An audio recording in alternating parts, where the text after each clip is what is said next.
All right, so let's dive right in. You've given us quite the collection here. Oh, yeah. Yeah, we've got these detailed archaeological notes, some fascinating historical commentary, and even like personal reflections about a monument. Yeah. Looks like we're really going deep into the history and the meaning behind the Beersheba region in Israel. We're Right. talking biblical roots, Yeah. ancient settlements, Yeah. even some World War I stuff. Yeah, it's a really fascinating region. Absolutely. So I'm really excited to kind of unpack all this with you today. Me too. Me too. Yeah. So I guess our mission here, if we can really define it, Yeah. is to take all these different sources that you've brought us Right. and like really connect the dots, Exactly. Yeah. Yeah. Pull out the most interesting parts, the most compelling details. Yeah, and see if we can get like a clear picture. Yeah, kind of paint a rich picture for our listeners of Yeah, this area. Exactly. Exactly. And, speaking of pictures, this biblical Negev source really sets the stage. It does. It highlights how important these Beersheba and Arad valleys were Yeah. and are. And it mentions, go to all these archaeological sites and hearing the tale of two cities. Yeah, Tale of Two Cities, yeah. Focusing on the early Bronze Age and then later the Iron Age in the Kingdom of Judah. Yeah. So right away we get this sense of like long-term settlement, strategic importance. Exactly. Yeah, a lot of ebb and flow in this area. Yeah, for sure. For sure. So what do you think? I mean, what were some of the fundamental things that contributed to this, this kind of cycle of importance and decline? Well, I think it's a combination of things, right? I mean, location is just so crucial, on these ancient routes, Right. facilitating trade communication. And then, Yeah. you've got limited water resources in a very arid environment. Oh, So that- whoever controls that water controls a lot of power. Makes sense. And you see this cycle of, importance and decline in lots of different historically significant regions. Yeah, for sure. So then we get to this Citadel of Tel Arad source, Right. which, really focuses in on one of these key locations. Absolutely. And it really highlights how Arad controlled this junction of two major roads. Yeah, major crossroad. One connecting the coast to the Dead Sea, Right. and the other one connecting the Central Hill Country to Transjordan. Yeah. You can see why it would be so important. So important. Yeah. So incredibly important. And, you think about it, for centuries, it was this desirable location that people were constantly fighting over. Oh, yeah. I mean, whoever controlled that junction basically controlled trade and communication. You could tax the goods moving through there Right. and even control the movement of armies. Wow. So it was really a linchpin in that ancient geopolitical landscape. Wow, that's incredible. And then in that same source, Citadel of Tel Arad, we learn about the copper mining, Yeah, the copper mining that was going on there. connecting Timnah in Israel to Fainan in Jordan. Right. And that really kind of opens up this whole economic side of things in ancient times. Yeah, it shows you what was driving the economy back then. And then they talk about the transition from the Chalcolithic period. Or the Copper Age, yeah. The Bronze Age, Right. with the introduction of tin. Which had to be brought in from somewhere else. Right, from afar, yeah. And you start to see this picture of a developing technological landscape and these expanding trade networks. Yeah. It's not just about what's locally available anymore. They're having Yeah. to reach out further and further to get the resources they need. Right. I mean, this is starting to sound like globalization in a way. It is very similar, Yeah. yeah. These ancient societies were much more interconnected than we sometimes give them credit for. Wow, yeah, it's fascinating. Okay, so then there's this note that mentions Tel Sheva, which is also known as Tel Saba in Arabic. Okay. And it talks about this ongoing debate about whether or not it's the same as the biblical Beersheba. It's a real mystery. It is. And the source points out that in the book of Joshua, both Sheva and Beersheba are mentioned. Yeah. So it makes you wonder, were these two distinct places? It could be. Or were they connected somehow? Or maybe they were different names for the same place at different times. Oh, that's interesting. It's hard to say for sure. It is. And it's really interesting that the Arabic name Tel Saba preserves that Sheva part of it. Yeah, it adds another layer to the puzzle. Oh, for sure. And then in that same note, we have this story about Abraham planting tamarisk tree in Beersheba. Oh, yeah, the tamarisk tree. Which, that's a biblical detail, but it adds this whole other layer of potential sacred significance to the area. It does. It connects the land to these ancient narratives. Right. And it even tells us something about the environment because it mentions how tamarisk trees thrive in salty soil. Yeah, it's a really hardy tree, well suited to that environment. Okay, so now let's really dig into Tel Arad. Okay. There's a note about the citadel there, and it reveals this really interesting pattern. Yeah. It was inhabited during the early Bronze Age. Then there's this gap, and then a Judean settlement pops up around the late 10th century BCE. Right, so not a continuous occupation. Yeah, and that kind of throws a wrench in the whole idea of, a straightforward historical narrative. It does. It suggests a more complex reality. Right. Maybe periods of abandonment shifts in population groups coming and going. Yeah, and it even maybe raises some questions about the accuracy of some interpretations of the biblical conquest narratives. It does. It's not always a simple story of one group conquering and replacing another. Right. It's What- much more nuanced than that. Much more nuanced. And then there's this amazing discovery at Arad of Ostraca. Oh, yeah, the ostraka. Those pottery fragments that were used for writing. Right, basically ancient scrap paper. Yeah, exactly. Yeah. And these provide a direct link to the First Temple period. They do.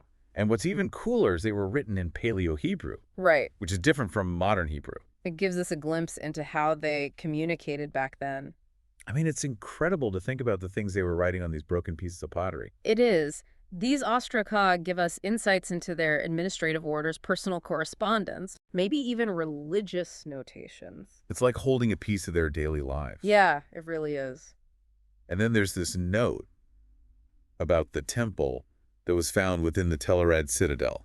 Okay. And the description of its layout is really fascinating. Yeah. There's a courtyard, a main building divided into north and south sections, and then a Holy of Holies on the west side with an entrance on the east.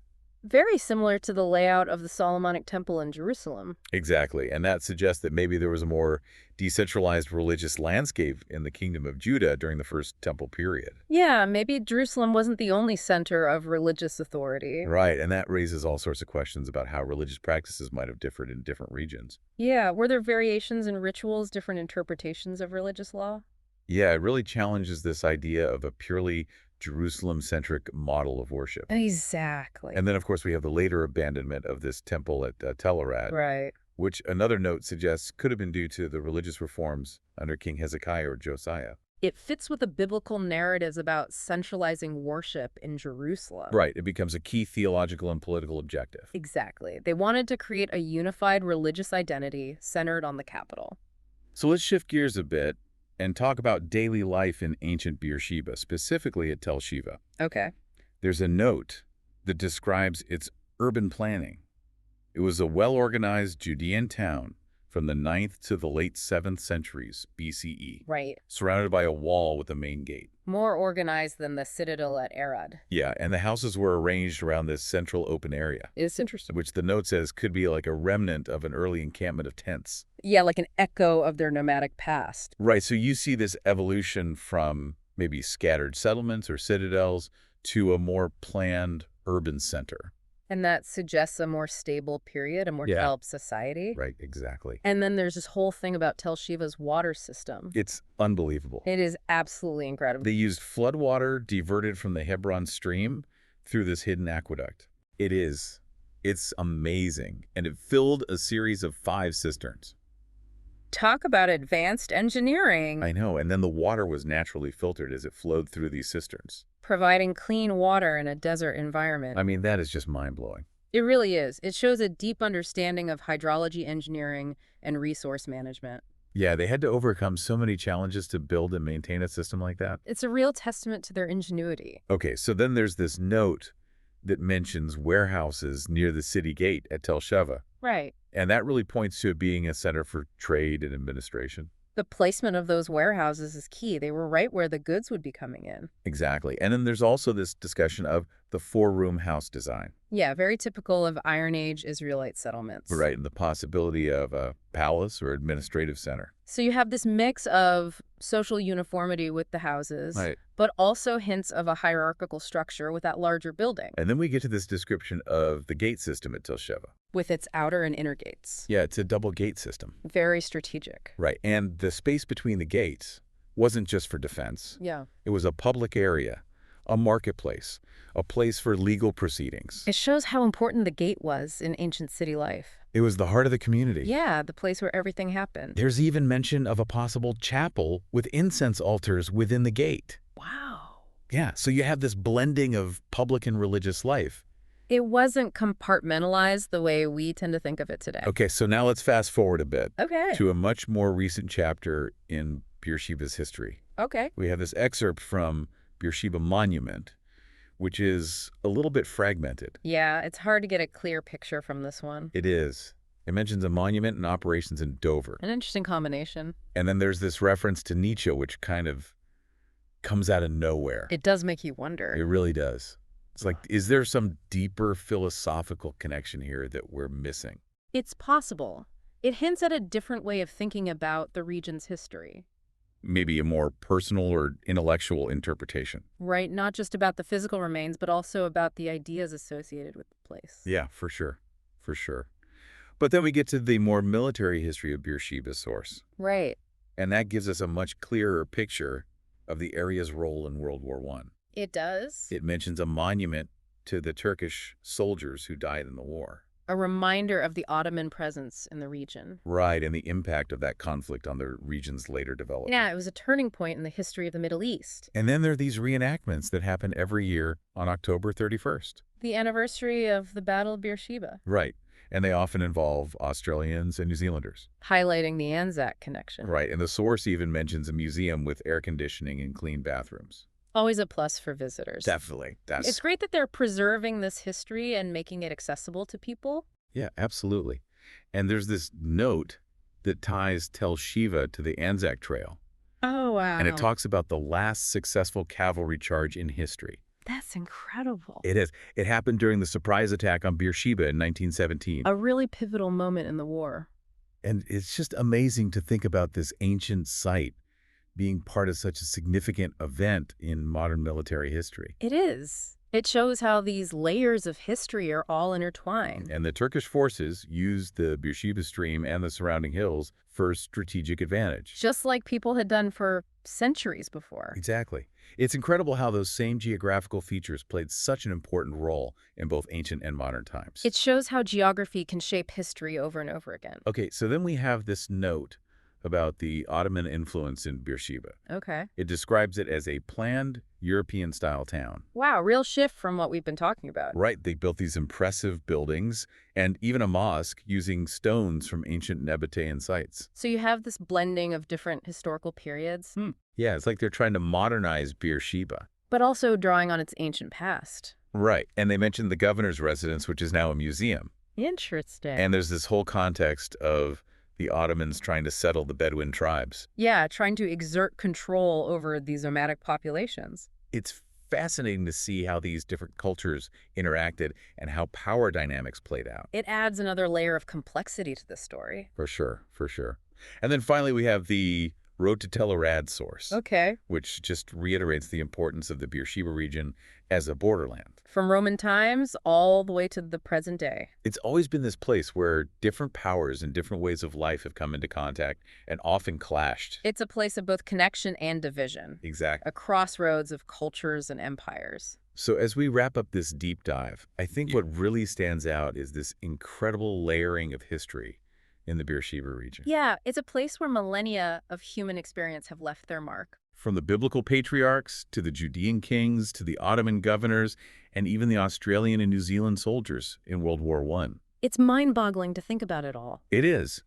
And the really fascinating thing is that our understanding of this region is constantly evolving. Yeah, new discoveries are being made all the time. Right. And there were these ongoing debates among archaeologists about the exact locations of biblical sites. And how to interpret the archaeological evidence in light of the historical texts. It's like a giant puzzle that we're still putting together. And every new piece we find adds to the picture. Exactly. And even those fragmented thoughts about the Beersheba monument suggest that there are still so many stories to uncover. Yeah, both personal stories and perhaps less well-documented historical events. So for our listeners who want to keep exploring this, I mean, there's so much to delve into. So much, yeah. You could research the specific battles of World War I in the Beersheba area. That would be fascinating. You could dig deeper into the archaeology and the debates about Tel Sheva and biblical Beersheba. Or even explore the cultural interactions between ancient Judah and Arabia. The possibilities are endless. Absolutely. So I guess the question is, what thread are you going to pull on next? Yeah, what will you uncover?